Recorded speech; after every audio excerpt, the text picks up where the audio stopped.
verse 70, chapter 2.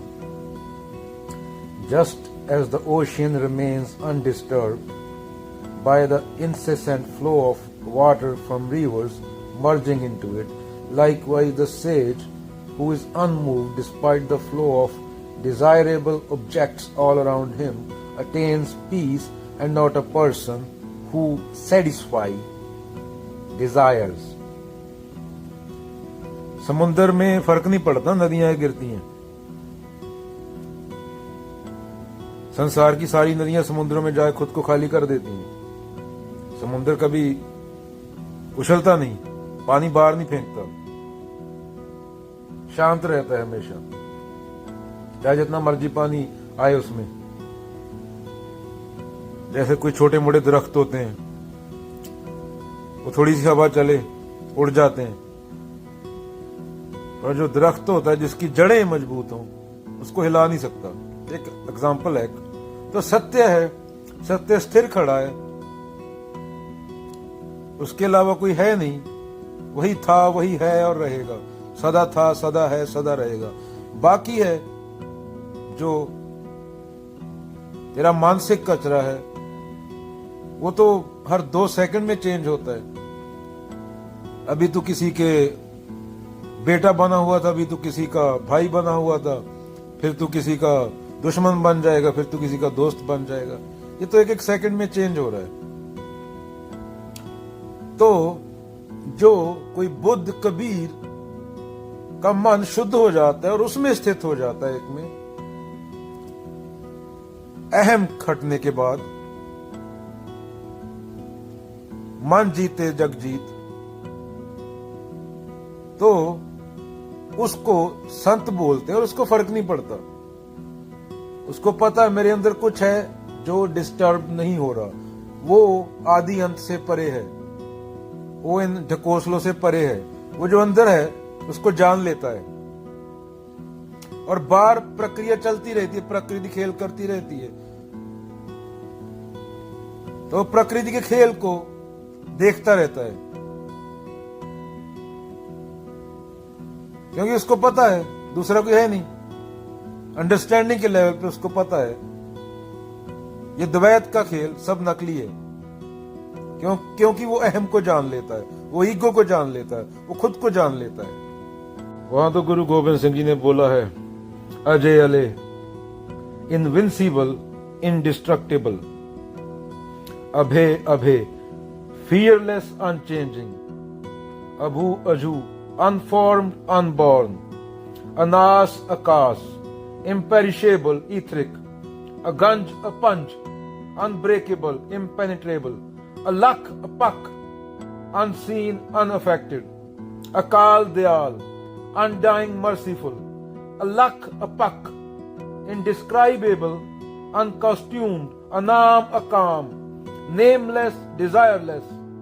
हम उसके पास अपनी कामना पूर्ति करने जाते हैं जो डिजायरलेस है।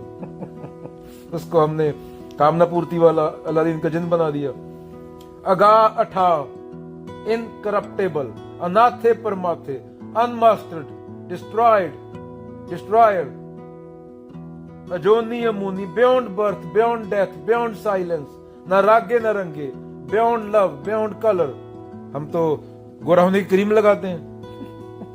ना रूप पे ना रंगे, beyond shape, beyond form, a karma, a parmam, beyond karma, beyond doubt, a ganje, a lakhe, unconquerable, indescribable. हम तो उसको डिस्क्राइब भी करते हैं, मेरी मेरी करते जन्म के हो। हम तो मांगने जाते हैं, इतना सिंपल सी बात नहीं समझे। अगर हम मांगने ना जाएं, हमारी कोई कामना ना हो, तो धार्मिक स्थान हो ही ना। हम तो जाते ही वहां मांगने हैं, वहां तो खुद को दान करने जाना होता है। ये धार्मिक स्थान का उद्देश्य है। हम तो वहां 10 रुपए देके $1 मिलियन मांगने जाते हैं। गैम्बलिंग, धार्मिक स्थान पे जुआ, मैं 10 देता हूं, मेरे को $1 मिलियन दे दे। और कबीर बोलते हैं वो तो खुद को खत्म करना होता है, तू करता तू हुआ। अपने आप को दान करके आना होता है। सर काटने से मतलब ईगो, अहम, उसको दान करना होता है उसको। आपा मेटे हरी मिले, हम तो पूरे पखंडी हैं, एक नंबर के, सीधी सादी सिंपल बात नहीं समझते हम, और सब धर्म के नाम पे टक्करे मार रहे हैं एक दूसरे में। खून का रंग एक है।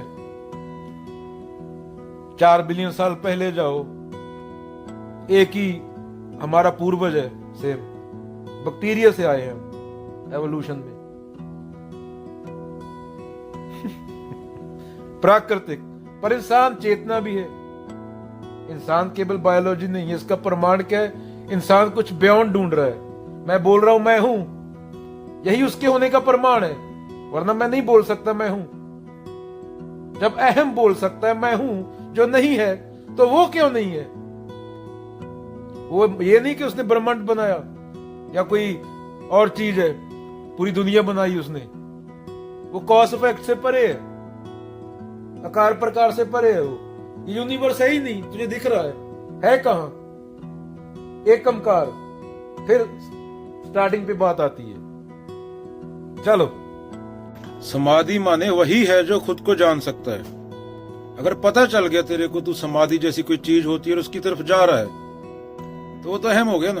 आप पे जाने आप जपजी साहब में आता है, वही तो है। दूसरा है कौन?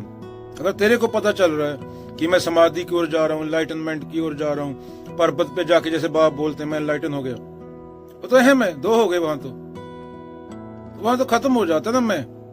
अगर तेरे को पता भी चल गया कि मैं कहीं पे जा रहा हूँ, किसी मंजिल पे पहुंच रहा हूँ, तो वो समाधि नहीं ना, वो एनलाइटनमेंट नहीं, वैसा कोई शब्द होता ही नहीं। आप पे जाने आप तो 2 नहीं है। तुझे कहां पता चल रहा है?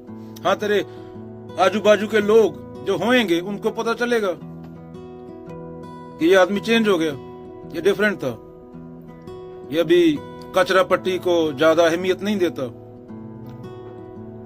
जो आदमी जाता है उसको पता नहीं चलता। अगर पता चल रहा है, मुंह उठा के सत्यमेव जयते मत कह दिया करो, बात समाज की करते हो।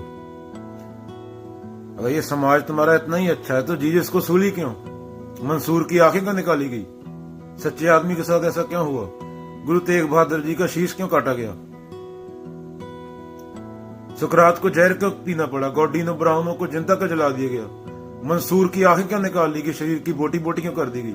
अगर तुम्हारा समाज इतना ही अच्छा है, जो तुम्हारे समाज के खिलाफ बोलता है, जो तुम्हें तुम्हारी अंधविश्वास बताता है, कबीरों को जहर क्यों पीने पड़ते हैं, जहर क्यों दिए जाते हैं, समुद्र में नदी में गिराने की कोशिश क्यों की जाती है, नानकों को पत्थर क्यों खाने पड़ते हैं, महावीरों के कानों में जलती सलाखें क्यों घुसाई जाती हैं? अगर तुम्हारे ये पंडित, तुम्हारे ये पादरी, तुम्हारे ये रिश्तेदार इतने ही सच्चे हैं, सामाजिक बातें करते हैं, इससे इज्जत ले लो, उससे इज्जत ले लो, उससे 2 रुपए ले लो। जिनकी मूर्तियां लगाई हुई हैं उनके साथ क्या किया तुम लोगों ने? जिनकी पूजा कर रहे हो और वो मूर्ति के पूरा विरुद्ध थे, उन लोगों को मरना क्या पड़ा? वो भी क्रूरता से मारा तुम्हारे समाज ने। ये तुम्हारे समाज के ठेकेदार घूम रहे हैं, बड़े बड़े पेटों वाले।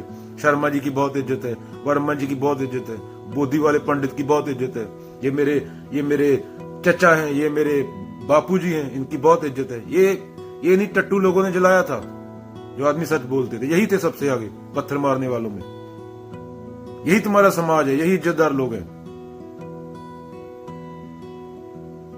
नानकों को इन्हीं लोगों से पत्थर खाने पड़े हैं, कोई ऊपर से एलियन नहीं मारने आया था, यही लोग थे। आज भी अगर आ जाएं, वो उनसे सवाल पूछें कि तुम ये क्या कर रहे हो, मुंह पे रंग डाल के चक्कर लगा रहे हो, ये तो मैंने नहीं बोला था, आज भी उनको पत्थर मारेंगे। आज वो इस समय में वापस आके इनसे पूछें, क्योंकि वो अपने समय से 10,000 साल आगे थे। गॉर्डिनो ब्रूनो जैसे लोगों को जिंदा कर जलना पड़ा, न्यूटनों को जेलों में कर डाला गया। जिसने भी तुम्हारे समाज से अलग बात की, तुम्हारे अहंकार को तोड़ा, उसको जिंदा क्यों जलाया गया? उसकी बोटी बोटी क्यों काटी गई? ये तुम्हारे इज्जतदार लोगों ने काटी ना। इज्जत सिर्फ सत्य की, सिर्फ उसकी जिसका कोई नाम नहीं है। ये बोलते हैं there are 2 types of people in this world, those who want to know and those who want to believe। तो ये तुम्हारा पूरा समाज बिलीव पे चलता है। ये शर्मा जी, वर्मा जी, गुप्ता जी, घंटा जी, पंटा जी। घंटा क्या? घंटा जो आता है बजा के चला जाता है, प्रकृति का।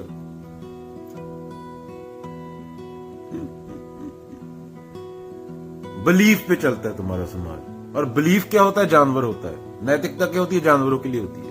3 बजे घंटी खड़काई, 12 जानवर आए, खड़े हो जाएंगे, इस टाइम पे रोज खाना मिलता है, वो नैतिकता होती है। नैतिकता इंसान के लिए हो नहीं सकती। अगर वो इंसान बन गया, उसके लिए भेदभाव रहा नहीं, क्योंकि भेदभाव पूरा मानसिक होता है। मन कहां से आता है? धीरे धीरे डेवलप होता है कंडीशनिंग से। जिस घर में वो पैदा हुआ, जिस रिलीजन में पैदा हुआ, जिस ज्योग्राफी में पैदा हुआ, उसी हिसाब से उसका मन होगा। एक पंजाबी बंदे और ब्राजीलियन बंदे को, ऑस्ट्रेलियन बंदे को खड़ा कर दो, जो 3 अलग अलग कंट्री में पैदा हुआ, तो उस कंट्री के विश्वास देख लो, उस जगह के विश्वास देख लो, और उसके आजू बाजू के पड़ोसियों के विचार देख लो। तो ये तो मन है। ये असली कैसे हुआ? ये तो कंडीशनिंग है ना। पोलोनियम के लिए नोबेल प्राइज जीता था, और उसी की रेडिएशन में 66 साल की उम्र में मर गई थी, और लाखों प्राइज जीते। वो होता है फैमिली में। जब काम खुद की हस्ती से बड़ा हो जाए, और जिसमें कल्याण हो जाए लोगों का, नुकसान कम से कम हो, पर्यावरण का और कल्याण हो पृथ्वी का। आजकल के लोगों को तो उन्हें उस औरत का नाम पता होगा पिछवाड़े, जिसका पिछवाड़ा सबसे बड़ा है। यही चीजें देखना आजकल तो लोग। आज से 30 साल पहले नहीं था, पूरा सिस्टम चेंज हो गया, पूरी तकड़ी कंडीशनिंग हो गई। तुम जो कच्चा पहन रहे हो वो भी तुम्हारी खुद की मर्जी से नहीं है। तुम जा रहे हो, फ्रीडम है कच्चा खरीदने की, तुम्हारी जेब में पैसे हैं, उसके जड़ में जाओगे, उसके रूट में जाओगे, तो तुम एक कच्चा खरीद रहे हो, वो भी तुम अपनी कंडीशनिंग के मुताबिक खरीद रहे हो। इसके लिए बहुत डीप जाना पड़ेगा। ये कहां से उठ रहा है? ये चीजें, ये विचार, ये कहां से उठ रहा है? ये कहां पड़ा है? जैसे भी मैंने बोला नदी, तुम्हारा मन नदी की इमेज दिखा देगा। जैसे मैंने बोला पानी, तुम्हारा मन पानी की इमेज दिखा देगा। उसी टाइम पकड़ना होता है ऑनेस्टी से कि ये क्या हो रहा है मेरे साथ, ये घटना हो क्या गई। इसी को अध्यात्म बोलते हैं। ऑलरेडी पूर्ण हो, तुम्हें किसी को कुछ प्रूव नहीं करना है, फिर ही तुम खुल के जी सकते हो, फिर ही तुम ऊंचाई की तरफ बढ़ सकते हो, फिर ही तुम ऊंची बातें कर सकते हो, फिर ही तुम संतों को समझ सकते हो। कि 1 सेकंड इधर उधर हो जाता तो इंसान ही नहीं होता यहाँ पे। 1 सेकंड का डिफरेंस होता तो इंसान आज यहाँ पे नहीं होता। डायनासोर से लेके स्टोन एज से लेके चांद से पहले ग्रह का धरती से टकराना, तो इंसान के होने का मतलब 0.000000000000000 जितने जीरो लगा सकते हो उतने लगा दो, 0.1% चांस है यहाँ पे होने का आज। और उसमें से भी ट्रिलियन स्पीसीज में से तू एक है, और उसमें से भी 400 मिलियन स्पर्म में से एक सिलेक्ट होता है। तू काहे का मैं बाप लेके बैठा? तू ऑलरेडी सक्सेसफुल है, तू सांस ले रहा है, जी रहा है, तो अब कर्म कर अपना। क्रिया नहीं कर, पत्थर की तरह नहीं कि वहां गिरा यहां गिरा के कोई बिछाल देगा। पत्थर नहीं है तू। Out of infinite number of possibilities तू यहां है। तू ऑलरेडी सक्सेसफुल है, तू ऑलरेडी ऑड्स को पछाड़ चुका है। यहां पे होना तेरा, तुझे प्रूव किसी कुछ नहीं करना है। किसी बंदर को प्रूव करने जाएगा तो बंदर काटेगा ना। तुझे खुद को देखना, मैं कौन हूं, ये मैं कहां से आया, यही अध्यात्म है। और जो आदमी खुल के खेलता है वही कुछ बोल पाता है, सच वही कुछ कर पाता है। जो आदमी वैसे ही गेड़े लगाता है, मूर्तियों के आगे माथे टेकता है, पंडितों को हाथ दिखाए, वो डरा हुआ होता है। उसका बाबे नानक से धर्म से क्या संबंध? वो तो मूर्ख आदमी है ना। उसको ये नहीं पता मैं कौन हूं, मेरा विचार कहां से आया। उसको 4 बंदों ने बता दिया उधर जाओ, वहां पे जाके माथा टेक लिया। 4 बंदों ने बता दिया उधर जाओ, वहां पे जाके माथा टेक। वो इंसान ही नहीं है, वो पैदा नहीं हुआ कभी। जो पैदा नहीं हो मरेगा क्या? उसके मरने का शौक क्या अर्जुन? ज्ञान सिर्फ वो होता है जो सत्य तक लेके जाए। कचरा इकट्ठा करना ज्ञान नहीं होता।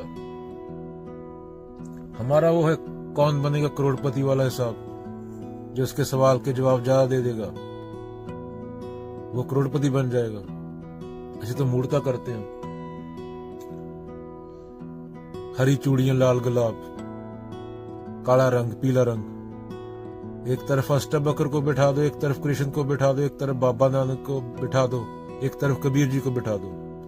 पहले राउंड में बाहर हो जाएंगे, 0 रुपया कमाएंगे। हरी चूड़ियां लाल गुलाब क्यों पता होना जरूरी है? क्या करूंगा उसको जान के? मेरे को सच तक पहुंचाएगा वो? करीना कपूर, मलिका शेरावत, मलाइका अरोड़ा, या जीन तमान, कौन अच्छी है? जो मर्जी अच्छी हो, क्या करूं? मुझे सत्य तक लेके जाएगी क्या वो? उस तक लेके जाएगी, कसम तक। तो बाबा नानक, कबीर, कृष्ण और बुद्ध को बिठा दो ऐसी कंपटीशन में, 0 पहले राउंड में बाहर, क्योंकि उन चीजों को मतलब ही नहीं।